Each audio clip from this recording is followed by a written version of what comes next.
Es muy difícil porque en general quien tiene una referencia tan importante sobre la juventud suele constituirse en una especie de celador, de guardián, que mal que bien, explícita o implícitamente termina imponiendo una manera digamos, de caminar intelectualmente al joven.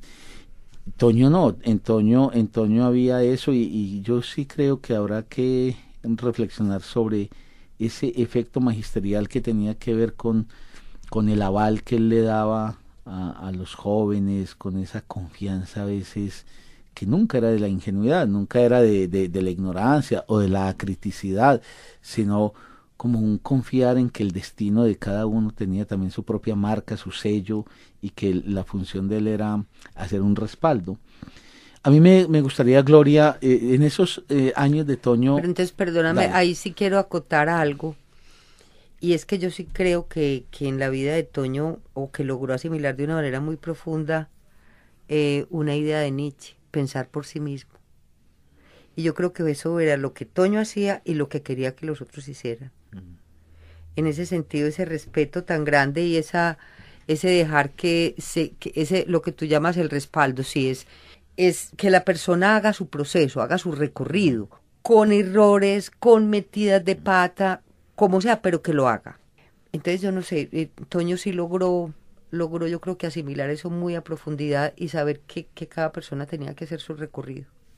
Gloria, y la historia, los historiadores, pues que eso va a ser una marca, quienes tuvimos el magisterio de Toño, pues decir Lucifer, Marc Bloch, todo eso se volvió el lugar de todos los días y Toño, yo nunca voy a olvidar una imagen de Toño cuando murió Marc Bloch, cuando murió Georges Duby, que Toño se enteró, yo no sé dónde, y él solito ahí poniendo unos afiches en el bloque de Ciencias Humanas. Probablemente el 99% de la Universidad Nacional no sabía quién era Georges Duby, pero para Toño era como si se hubiera muerto un amigo, una persona que tenía que ver directamente con él. Él hacía un duelo, no, se nos murió el gran pensador, un distante, un abstracto, sino algo muy cercano.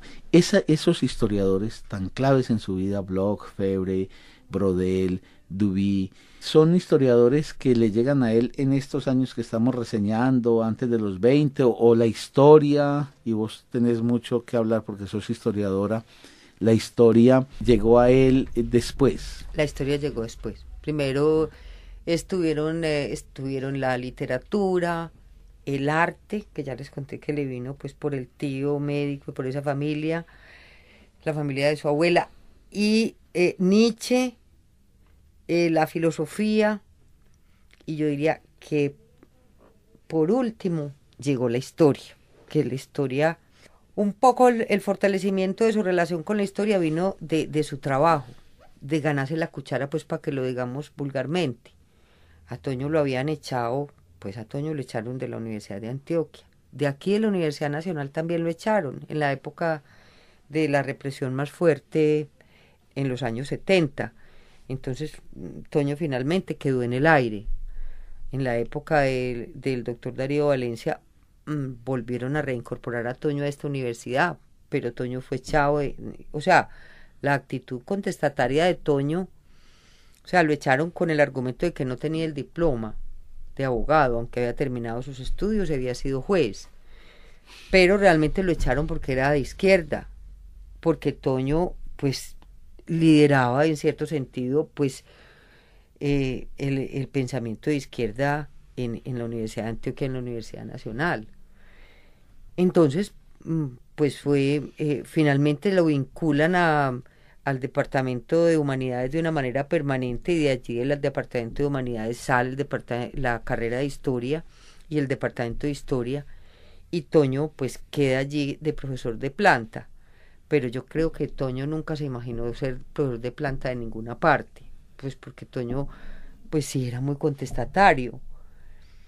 Entonces, pues aunque ya él leía historia, leía Marc Bloch, leía a los grandes historiadores, realmente lo toma más en serio ya cuando tiene su compromiso con historia aquí en la Universidad Nacional. Esa es pues como la época en que él se dedica con alma, vida y sombrero, y realmente, como dice Carlos Mario, él se apropiaba de estos pensadores y sacaba de Nouvel Observateur el último artículo. Nouvel Observateur se lo pasaba Fernando Botero, porque es que Toño sí, paralelamente con las lecturas de filosofía, de literatura, de historia, de lo que fuera, Toño vivía al día con la prensa y con las revistas, pero desde su juventud. Me contaba pues de las crónicas y de muchas cosas importantes a través de la revista Life, de la revista Cromos, que eran las revistas importantes de los años 50, las revistas, digamos, de nivel nacional e internacional. Bueno, vivía conectado con Francia a través, por ejemplo, de Nouvel Observateur. Entonces él siempre vivía totalmente actualizado. Entonces él tenía como esa... ¿A ti que te tocaron los cursos de Toño? Toño tranquilamente te estaba hablando de teoría de la historia y desembocaba en lo que estaba pasando hoy, y te empataba la historia de hace 1000 años con hoy, de una manera completamente sutil, sin tú darte cuenta, y te actualizaba la historia. Y en eso era muy parecido a Estanislao, y probablemente ahí también se encuentra una razón de su sincera amistad posteriormente, en que ellos no eran figuras fijadas en un saber, definidos por una disciplina. Uno puede decir Toño historiador, sí, pero también puede decir Toño literato, Toño político, Toño filósofo, y no pedían permiso, no le decían a una facultad, usted me permite hablar de filosofía, y un curso, o incluso no el curso, hablar callejeramente con Toño, era pasar, pero no como un diletante, sino articulando. Es que igual que Estanislao, de un problema era siempre un foco de atención, y todo lo que sirviera para entender ese problema lo utilizaban porque lo estudiaban. Entonces Toño, igual que Estanislao, no tenía el título oficialmente dado, vea, terminé mis estudios y entregué la tesis de grado, los requerimientos que se hicieran para derecho, pero no tenía eso, pero tenían era esa cosa de posicionarse ante el saber como una herramienta que se utilizaba por urgencia, por necesidad vital. Y por eso los cursos de Toño y de Zuleta, y yo lo he dicho, y yo creo que esos son ya los maestros que no existen más. Ahora está el profesor que sabe mucho de un detalle, pero un curso con Toño era la articulación reflexiva, coherente de saberes que servían para entender esa problemática que se estaba abocando de una forma, yo diría, completamente pertinente. Bueno, nosotros habíamos dicho que pensábamos hacer una pequeña semblanza de Toño. Hemos terminado, el tiempo ha corrido y hemos llegado al final de este programa y apenas estamos en los albores de la vida de Toño.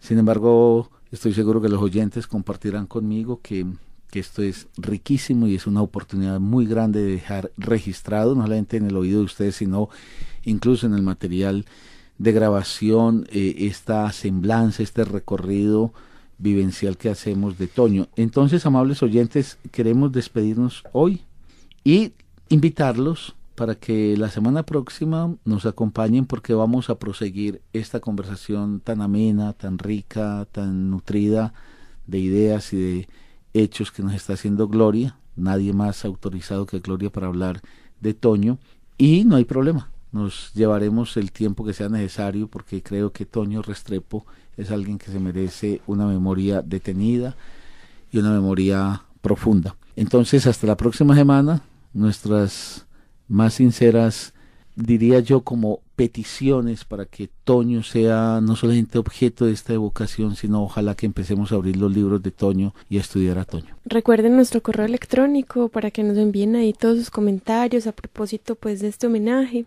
gruposuleta@yahoo.com.ar. Hasta la próxima semana.